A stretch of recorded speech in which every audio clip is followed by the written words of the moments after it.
There are good Nintendo Switch Online updates. And then there's what we got today. The single greatest week in Nintendo Switch Online history. And no, it's not just because it gives me a chance to post this clip of me on GamePro TV in the early 1990s. This week we got 4 of the best Genesis games of all time. I'm talking about real bangers like Revenge of Shinobi, Landstalker, Crusader of Centy, and Ghouls and Ghosts. That's exciting news, but are any of these games actually worth playing? To answer that question, I decided to flip through the pages of Electronic Gaming Monthly, Computer and Video Games and Computer Entertainment, and more classic magazines to see what the critics said back when these games first came out. So go and grab your suit of armor and throw in stars, because this is going to be another absolutely packed episode of the Nintendo Switch Online Review Crew. Genesis brings you the 16-bit arcade challenge with Ghostbusters. 16-bit thrills in Ghouls and Ghosts. And 16-bit arcade action with Forgotten Worlds. Gruesome ghosts, ferocious foes, battles of power, of magic and might. Ghouls and Ghosts, Ghostbusters and Forgotten Worlds are for the Genesis system. Sega Genesis brings the arcade experience home. Game sold separately.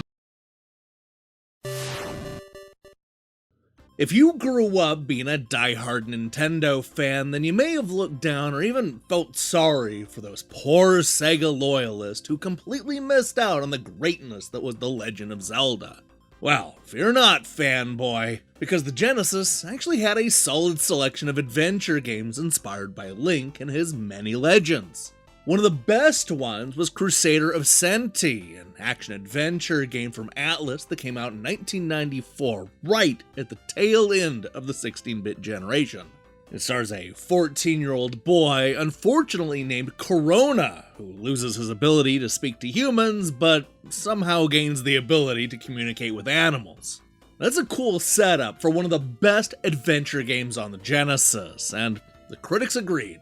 Die-hard game fan didn't just like Crusader of Centy, they gave it near-perfect scores.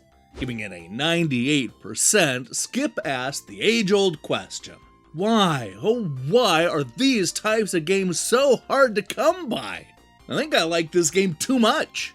As I got further into Centy, I realized, hey, this is gonna end, and I didn't want it to. Just like Zelda. Nick Rocks was on the slightly lower side, giving it a 92% and arguing, although Crusader of Centy doesn't sport the frightening effects of Ranger X, it does feature masterful design, great character animation, and some of the most original gameplay ever on the Genesis. Electronic Gaming Monthly also enjoyed this adventure game, but they were nowhere near giving it near-perfect scores. Sushi X raved that this is an excellent RPG for the Genesis, equal to the likes of Zelda and Phantasy Star. A good story gives the setting for tons of places to explore and lots of things you must figure out. Ed agreed, calling Crusader of Centy one of the best games I've seen on the Genesis in a long time. It's an action RPG on par with the Zelda series. Atlas should be thanked for this cart. Thanks, Atlas? Anyway, EGM gave Crusader of Centy an average score of 7.75 out of 10. Looking at the different magazines, many critics landed somewhere between EGM and GameFan. Mean Machine Sega gave it a 92%, while Game Players went with an 80%. It got a 4 out of 5 from GamePro, and an 88% from Sega Pro. In other words, most critics either liked Crusader of Centy, or they loved it. Now, in case you're curious, the lowest score I could find came from the always grumpy Next Generation, who seemed almost offended on behalf of Nintendo. The similarities don't stop there as you venture forth hacking down shrubs to find money, hitting switches to open new pathways, powering up the sword for long-range attacks, gaining powers to run and jump faster, and even the scenario is similar. Centy is a mirror image of the immensely popular Zelda, and is a load of fun that Genesis owners have yet to experience. Look, is the Zelda comparison a bad thing? No way. As far as I'm concerned, if you missed out on Crusader of Centy back in the day, then it's a lot like having a brand new 16-bit Zelda game just waiting to be discovered. Who can say no to that?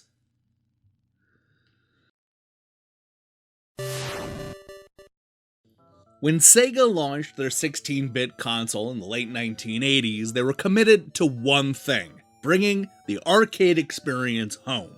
We got a taste of that when Altered Beast launched with the Genesis, but it ended up being a version of Capcom's Ghouls and Ghosts that truly fulfilled that commitment. This was a massive leap forward for the Genesis, and I'm not just saying that because I was on GamePro TV back in the early 1990s giving out tips for the game. Even though it wasn't technically by Capcom, this port was close enough to get the gaming media to pay attention, giving Sega 16-bitter the momentum needed to eventually take on the Super Nintendo. But guys, there's no time to talk about the System Wars right now because there are a whole lot of Ghouls and Ghosts reviews to talk about. Electronic Gaming Monthly was one of the early cheerleaders for Ghouls and Ghosts, giving it an average score of 9 out of 10 and naming it the 1989 Game of the Year. Steve gushed that Ghouls and Ghosts is a game that you can't pass up. It's one of the few titles that packs enough action and challenge to keep any player busy. The gameplay is great, the bosses are truly frightening, and the power-ups different and exciting. Just what a 16-bit game should be. Ed went even further, calling it the best cartridge game ever made. Also powerful, with audio that is second to none and animated backgrounds that add a great 3D effect. Now, it wasn't just EGM that couldn't get enough of Ghouls and Ghosts, as every other magazine on the newsstand gave it high marks. Mean Machines gave it a 92%, and Megatech went 1 point higher with a 93%. You know what, that's the same score that we saw from Raze and Sega Pro, both in their third issues. What a coincidence. The lowest score I could find came from Mega Drive Advance, who gave Ghouls and Ghosts an 86%. Computer and Video Games, on the other hand, issued the highest score, giving the game a 96% and raving that the graphics are arcade perfect, right from the scrolling scenery to the nasty ghoulies and end-of-level demi-demons. But even the graphics are surpassed by the eerie pipe organ music and stunning sound effects. They are simply incredible. Coming back to the United States, Video Games and Computer Entertainment couldn't believe their eyes. They gave the game a 9 out of 10, but gave perfect scores to both the music and sound effects and the playability. All in all, Ghouls and Ghosts is the most addictive and absorbing release for the Genesis to date. Even fans of the arcade version will be forced to admit that this is a near-perfect reproduction. It's one of the few totally satisfying video games that I've had the pleasure to play. Look, that's not hyperbole. Ghouls and Ghosts was the killer app of 1989. I strongly recommend you check out this 16-bit classic. Just be ready for a challenge. It's a tough one. But hey, maybe this tip will help you.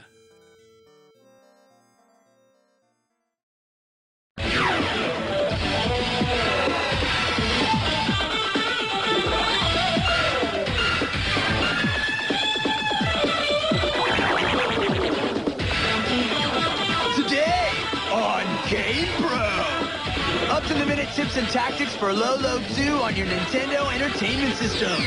And the Force will be with us as our Game Lab gonzos check out the new Star Wars action game card. We'll take a look at what's hot at the arcade with Who Shot Johnny Rock. All this and more on GamePro. So let's kick it. GamePro's back. Let's kick it.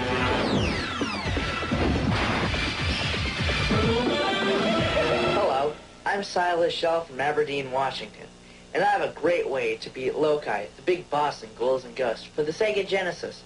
First, get the Psycho Cannon from Volcar. When you finally get to Lokai, jump on one of his feet. When he raises his leg, then you'll be able to fire repeatedly at his chin, even though his leg is moving up and down. I promise you'll beat him in a snap.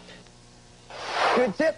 And to show you our appreciation, we're going to be sending you your very own GamePro TV. Yeah. Hey, that's right, and that's all the time they're letting us have this week. And besides, our game techs are fried. That's right, bud.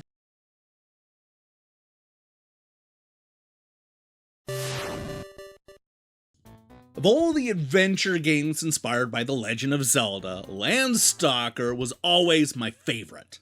This was a bright, colorful, and clever adventure game from Climax Entertainment, who was hot off the heels of Sega's Shining series. Using a somewhat awkward isometric viewpoint that takes a little getting used to, this game told the story of an adventure hunter named Nigel as he explored the vast and dangerous fantasy world filled with magic, monsters, and puzzles. I loved the game as a kid. I recently replayed it, only to discover that it's just as magical today as it was all those years ago. And that's not just me saying that, because Landstalker is one of the best reviewed games on the Genesis. Let's go ahead and start with GamePro, who ended up giving one of the lower scores with only a 4.5 out of 5. Landstalker will amaze you for hours with its complexity, amuse you with its graphics, and frustrate you with its controls. You'll stick around though, because it's fun. If you like more to your RPG than charisma level, then take this hack and slasher for a good, long stalk. Landstalker was also a big hit internationally, with Sega Power giving the game an 89%, Mega going a bit higher with a 92%, and Australian publication Hyper matching that 92%. Believe it or not, Mean Machine Sega went even higher with a 94%, noting that Mega Drive owners are always saying that the best games on the machine are groovy and playable, but often too shallow. Silence, fools! Landstalker is lavish, action-packed, taxing, and extremely deep. The more you play, the more you realize that this is by far the best adventure game on the Mega Drive.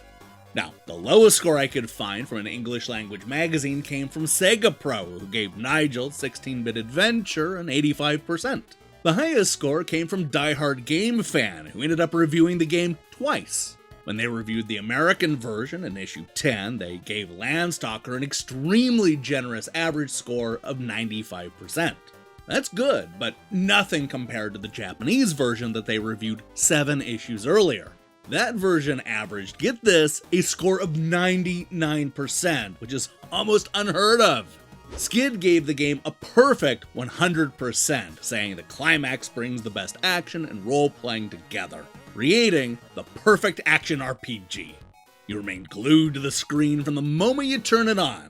Comparing it to other action RPGs on cartridge, I have to give it a perfect 100%.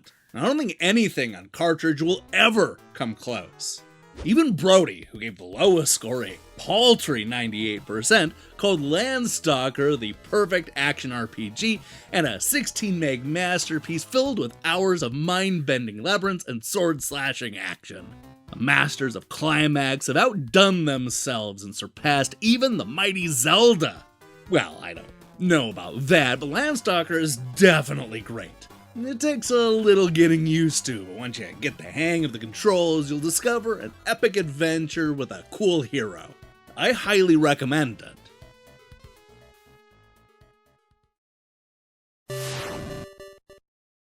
First released back in 1989, The Revenge of Shinobi is the follow-up to Shinobi. Not to be confused with Shadow Dancer, or the Cyber Shinobi, or even the GG Shinobi 2. Okay guys, look, I admit it. The Shinobi family tree is about as straightforward as the Targaryens. The only thing you really need to know is that Revenge of Shinobi is not only the first console sequel, but it's also widely considered to be the best game in this entire series. Unfortunately, the version that we're getting on Nintendo Switch Online will not include many of the original bosses, including versions of Godzilla, Spider-Man, and the Terminator. That's disappointing, but hey, these reviews, they should perk you up. Over at Electronic Gaming Monthly, Jim called Revenge of Shinobi a near-perfect game, a phrase that's been dropped a shocking amount of times in this episode.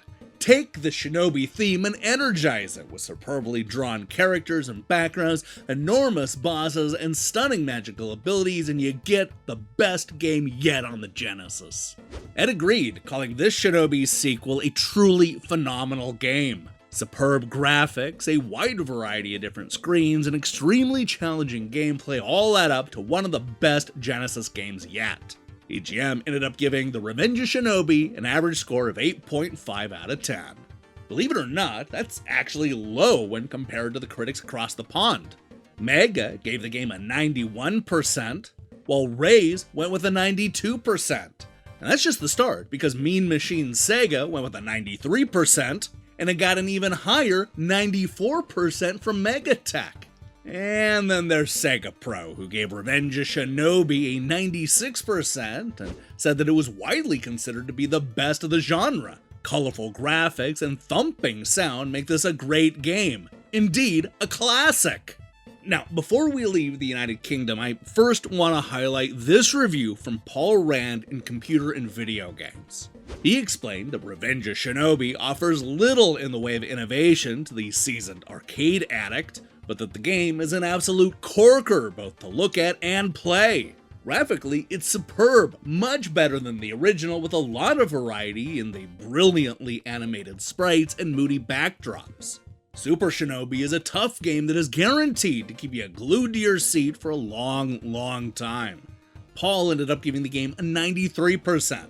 That's a pretty fair take for the side-scrolling action game. It's not gonna wow you with its innovation, but it's definitely a whole lot of fun to play. Check it out on the Switch. ついに RPG は高さを持つ時代に入る。未体験バーチャルアドベンチャーランドストーカーメガドライブから。Hey, thanks for watching us break down these reviews. If you liked what you saw here, then you should know that we post new episodes just like this every time Nintendo adds new games to their online service. In fact, we have a whole playlist where it's nothing but classic reviews of dozens of great and not so great games on the Genesis, the Super Nintendo, the Game Boy Advance, and more. Now, here's the question I have for you. What's your favorite Genesis game? Yep, it's as simple as that. What's the best Genesis game, and why is it Gunstar Heroes? Wait, no, don't let me sway you. In other news, we'll be back shortly with something that isn't a new Review Crew episode. I swear I had no intention of doubling it up like that, but look, I'm not the one that announces new Nintendo Switch Online games. Don't blame me. While you wait for that, I strongly recommend you click that subscribe button and support what we're doing here. Until then,